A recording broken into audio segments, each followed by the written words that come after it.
வழங்குவோர் Safa fashions, ஓம் சக்தி complex, Sindhupoondurai, Tirunelveli junction. 100% மூலிகைகளால் தயாரிக்கப்பட்ட W மூலிகை கொசு விரட்டி. தமிழ்நாடு உழவர் பேரியக்கம் சார்பில் திருநெல்வேலியில் தாமிரபரணி பாதுகாப்பு குறித்த கருத்தரங்கு நடைபெற்றது. இந்த கருத்தரங்கில் பாட்டாளி மக்கள் கட்சியின் அன்புமணி ராமதாஸ் MP கலந்து கொண்டு சிறப்புரையாற்றினார்.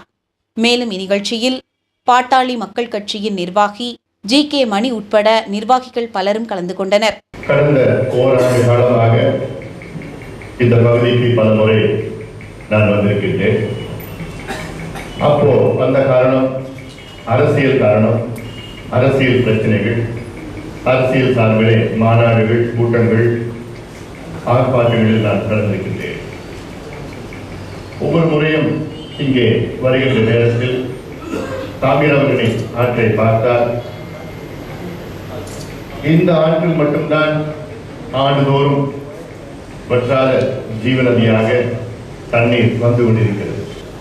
ஆக தமிழ்நாட்டில் உள்ள அத்துணை ஆறுகளிலும் தண்ணீர் இல்லாத சூழலில், ஆனால் இங்கே தாமிரபரணியில் மட்டும்தான் தண்ணீர் சென்று கொண்டிருக்கிறது.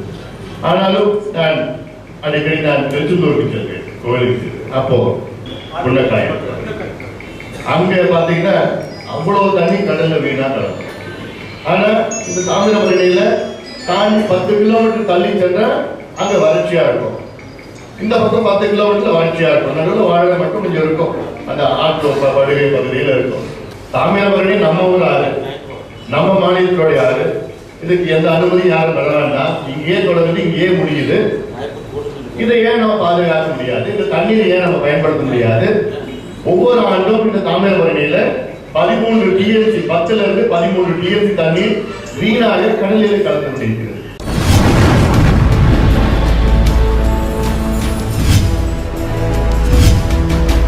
நீங்கள் பார்த்துக் கொண்டிருப்பது உங்கள் கதிர் TV.